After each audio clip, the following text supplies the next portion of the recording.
All righty, welcome back to the Big Show. Thanks again to every last one of you. He's Larry Marshall Jr. I'm Jamel Hartman. It's the Daily Hour brought to you by the BAC Group of Companies, Medical House, Lindos, and People's Pharmacy. Don't forget to subscribe on our website. Follow us on all of our social media channels to stay up to date with all that we have going on. Help us grow beyond the mic as we do our part to continue to improve our community. Without further ado, let's bring in our very special guest for the day. She was an independent candidate in the general election on February the 18th, 17th, one of those days. But let's give a warm to the H welcome. Welcome back, Juanae Crockwell. Oops, sorry. Here we go. I'm sorry, I'm honking. I'm acting like a Bermudian. That's what we do. How are you? I am good. Good morning, Jamel. Good morning, Larry. Good morning, listeners. Happy Monday. And a happy Monday to you. I love the smiling and good energy you bring. I love it. I love it. I saw you recently on somewhere. You were doing an event recently somewhere, right? I do lots of events. Maybe it was Saturday. We had our Her Story, the Women's Resource Center had the Her Story Women's History Festival, and then a couple of weeks ago we had our International Women's Day celebration. So it might have been one of those. You just stay busy and not a busy like, oh, look at me. It's a busy where it's actually effective work that's taking place. So I love to see it. And as we jump in, before we jump into today, I gotta ask you, what's your favorite color? My favorite color, I knew you was gonna ask me that, so I was preparing, right? So my favorite color now is yellow, right? Like sunflower yellow. Okay. But when you guys were talking about the crayon and like what color crayon you used to use, aqua was my jam. That was it. When I was younger, I loved that aqua crayon. I don't know why, but it was just really pretty. Okay, I'm not a primary, but at least I know what aqua is, folks. Yes, you know what aqua is. You know what aqua is. I learned that because that's what people used to say the color of Bermuda's water was. I was like, really? Aqua, yeah, maybe that's why I liked it. That's how I learned it.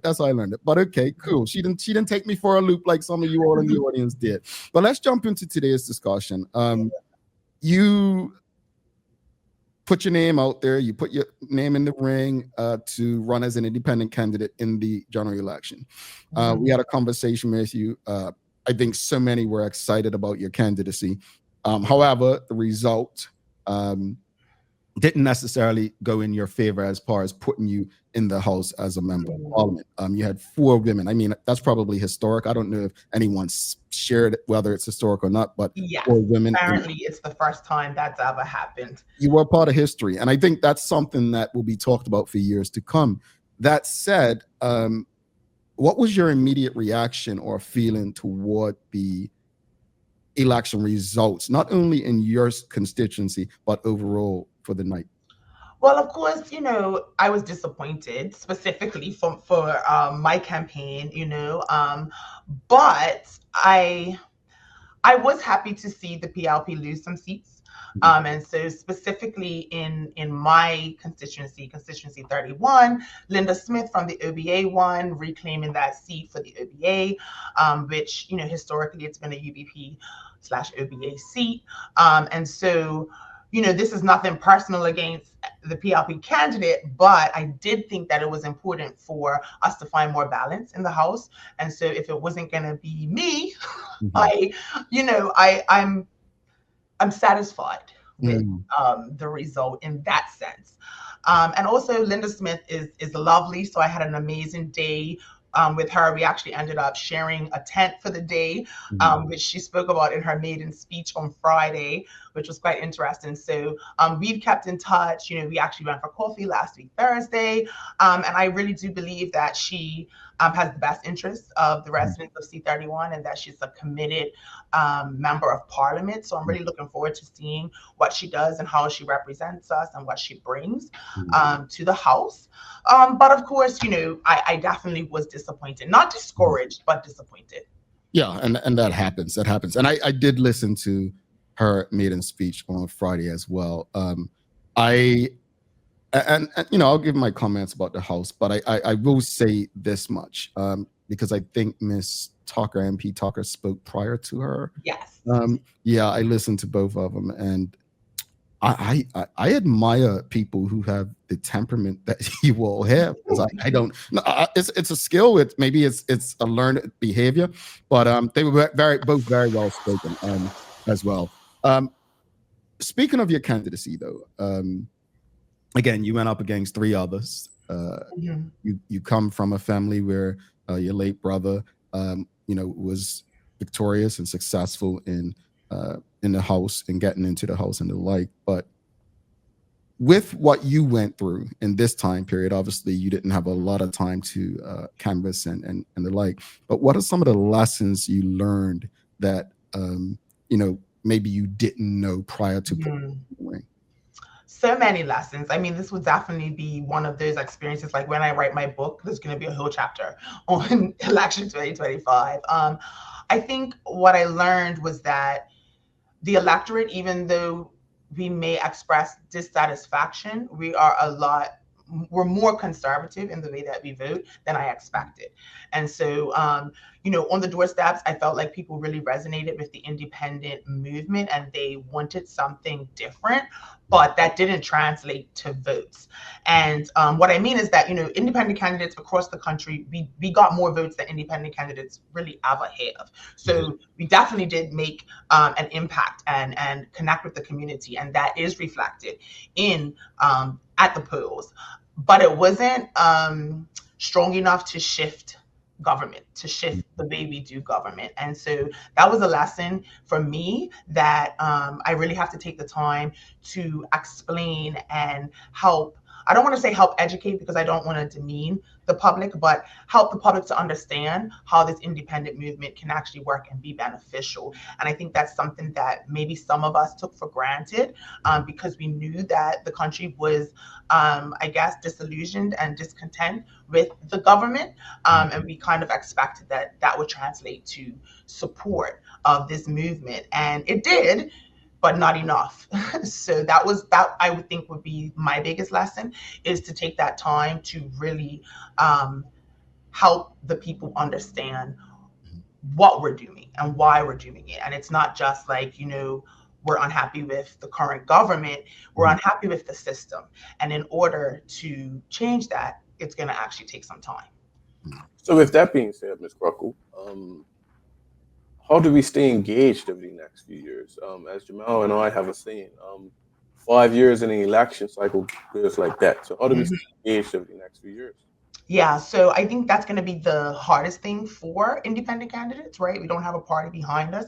And so for me personally, I had the opportunity to stay engaged through my professional capacity here at the Women's Resource Center. And so um, I have the pulse of the country, and I'm engaged in advocacy and all of that. But I think for other candidates who intend to continue this political journey, they're going to need to remain visible and active in the community, because the last thing that we want is for people to think that candidates only came forward for a seat in the House. Right. I believe that advocacy starts at home. It starts in our neighborhoods, in our local communities. And so we have to stay involved in that. So for me personally, I've reached out to the Southampton Parish Council. How can I get involved with them? Like I said, I've connected with Linda Smith so that I can stay engaged with her. And we've actually talked about things that we may collaborate on, things that I can assist her with as she represents the constituency, because I am a constituent.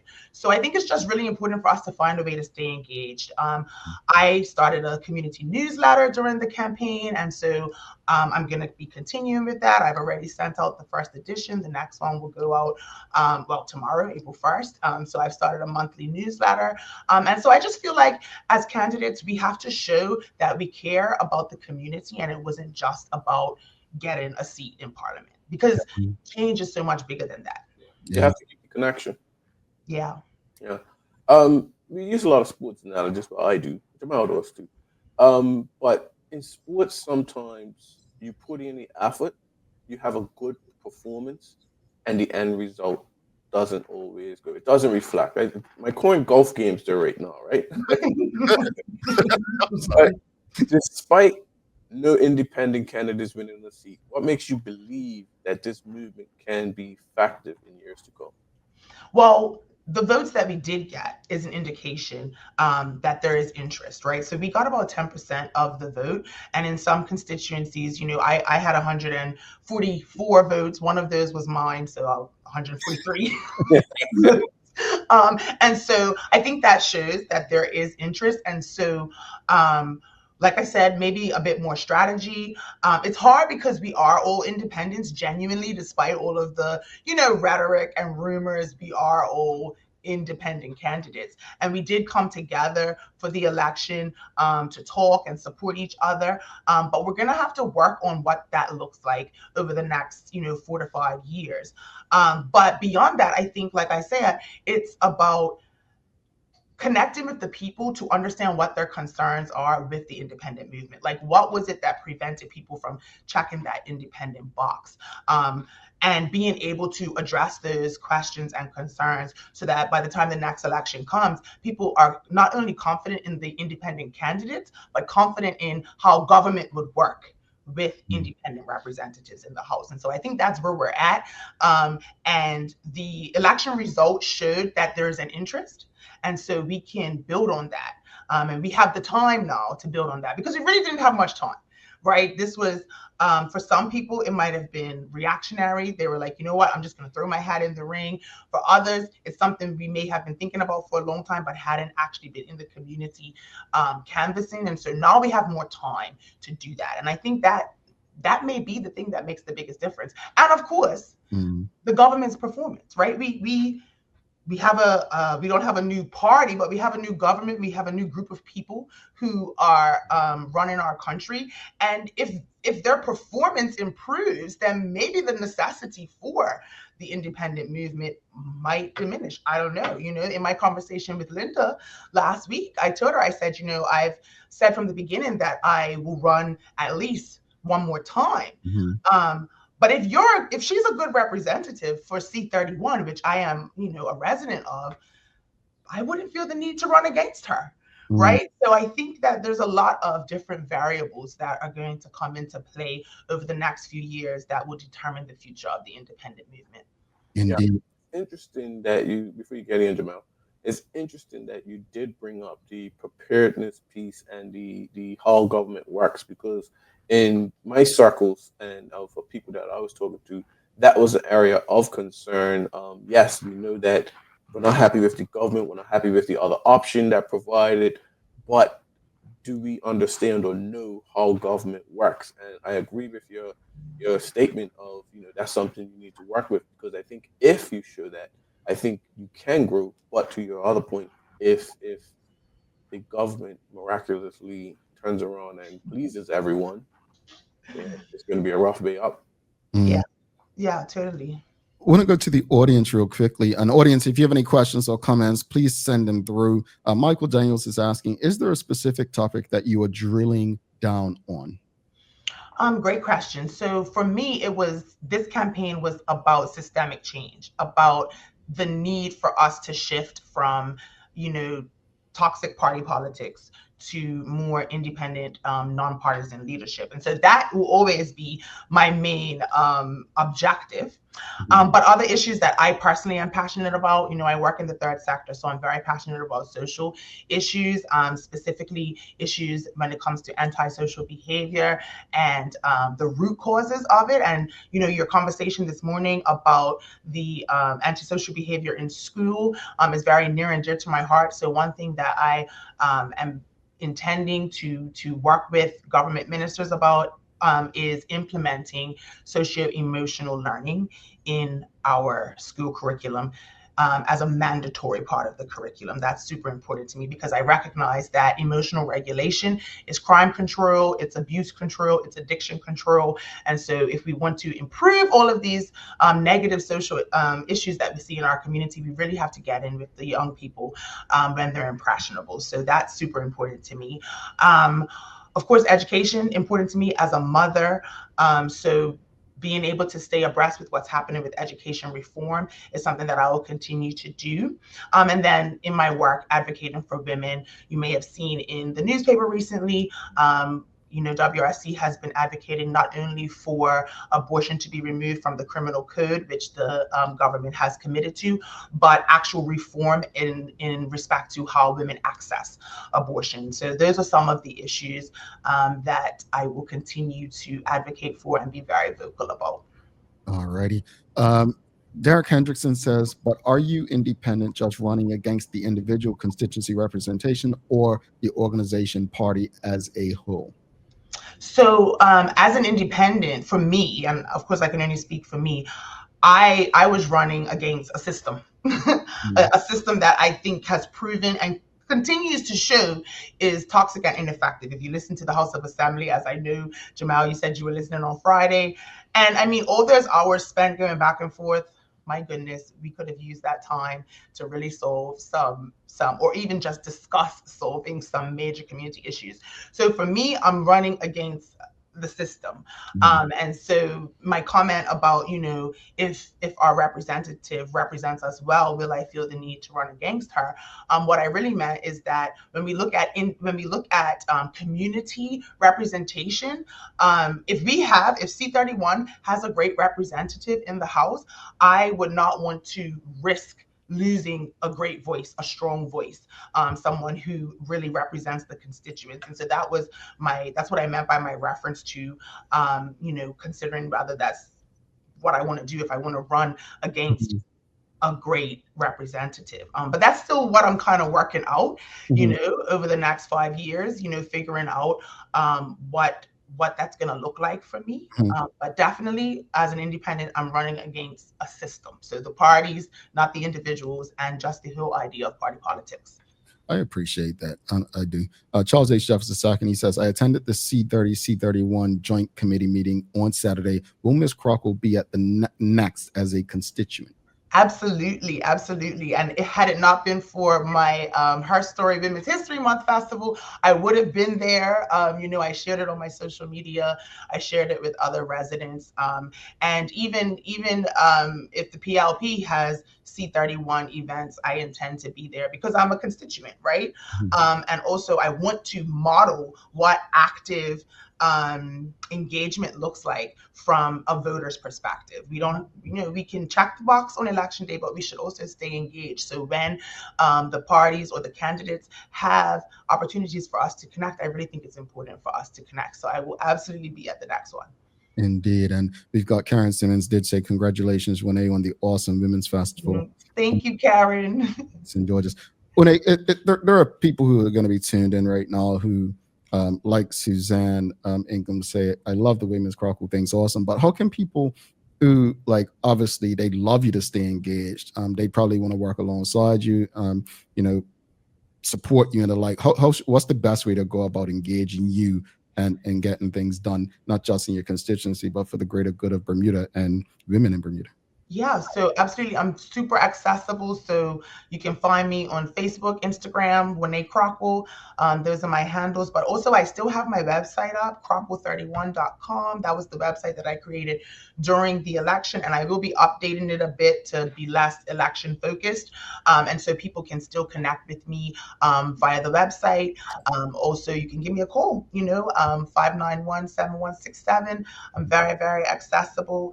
And as long as you're coming to chat with me with, a solution focused mindset, then we are good to go. Like, I'm just not here to moan and groan and complain. I want us to be solution oriented. Indeed. I wish this conversation go on, but what I'm encouraged by, I hope that we can have you back on in a few months, because there's a lot going on. I mean, the budget's coming in May, the House is set in May. As we enter into the summer, there'll be a lot more debated things going on. And I value your insight. I really do. I appreciate that you represent a sector, in my opinion, that honestly just has not shown an interest in the political cycle.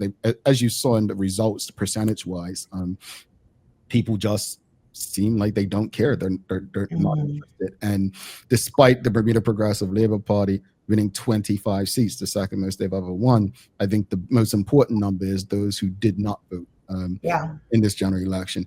With that said, before you head out, one of the things that the PLP have been very great at is canvassing when there's not an election, meaning, you know, if it's Connie game, cop match, out drinking, socializing in the community. But also, as I said to Larry earlier, one of the things that the OBA is challenged with is they don't know how to respond to race-related stuff.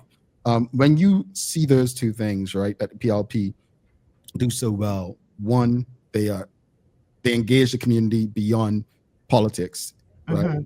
But also they know when to stay on brand with the racial topics and the like. How do you move knowing that that's the case? How do you move in as an independent, as a person who's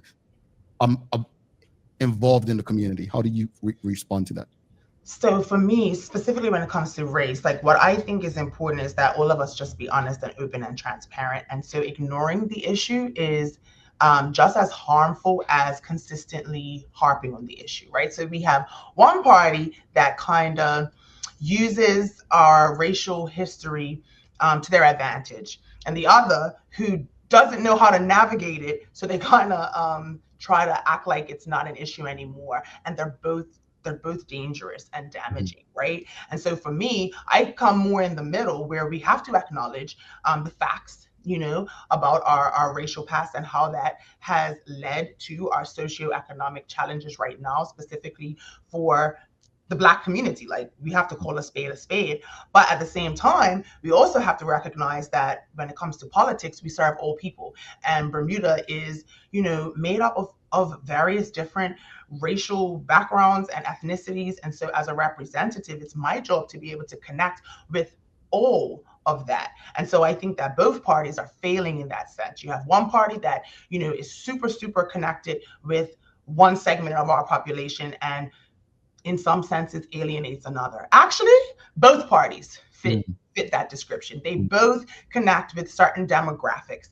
And as an entity seeking to represent us all, they both need to do better with connecting with all of us. And so I feel like, as at least myself as an independent candidate, yes, I am a Black woman, but as I move through the community, I serve everyone. And I think my track record speaks for itself. And so many other independent candidates have the same kind of track record. And so I think it's just more about being direct and open and straightforward when it comes to that. And the PLP, I mean, I learned through the election, the PLP is a well-oiled machine, okay? And I would never take that away from them. They do what they do well, they do very, very well. And so I think that the OBA can learn a lot from them from a PR perspective, but both need to do better with connecting with the segments of our community that they are not engaging. Yeah. I'll say it. I agree. Thank you for that. Madam, please don't be a stranger. Like I said, we enjoy your commentary and appreciate that you have made yourself available. Thank you for making time for this, and keep doing what you do in the community. The more people we have like you, we won't have to rely on a PLP or OBA, because it'll be us who truly governs and runs our space. So thank you for your time, and we'll definitely be in touch. Thank you for having me. Have a great day. Juanae Crockwell, folks, if you appreciated that conversation, you know what to do. Give us a thumbs up, a love, a like. Make sure you share it with your friends, your family, your colleagues. I really love the way she ended that just now. We're going to take a quick break and come back in about 1 minute, 55 seconds. Got a daily play for you, and we'll wrap it up and keep chanting. There's only one North Village. Yes, it is.